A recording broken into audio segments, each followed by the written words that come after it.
رسالتنا النهارده بعنوان دور نظام المعلومات التسويقية في إدارة المخاطر المصرفية، دراسة تطبيقية على البنوك التجارية المصرية. من هذا العنوان أبدأ كلامي وأهمية الموضوع في ظل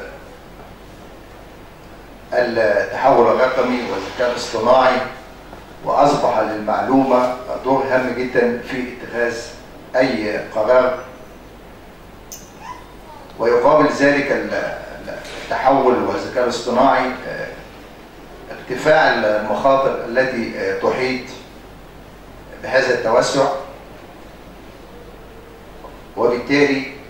أصبح للمعلومة دور هام جدا في إدارة المخاطر التي تحيط بالقطاع المصرفي او قطاع البنوك التجاريه، ومنها شتى انواع المخاطر، مخاطر السوق ومخاطر التشغيل ومخاطر الائتمان ومخاطر السمعه وشتى انواع المخاطر. ويرجع اهميه هذا الموضوع كما ذكرت في ظل التوسع والانفتاح، وأن المعلومة حاليا متاحة في أي مكان وأي وقت ومتاحة للجميع، ولكن المهارة في كيفية استغلال هذه المعلومة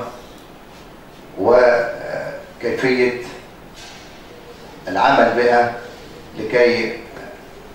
تدرك أو تدير المخاطر المحاطة أو المحيطة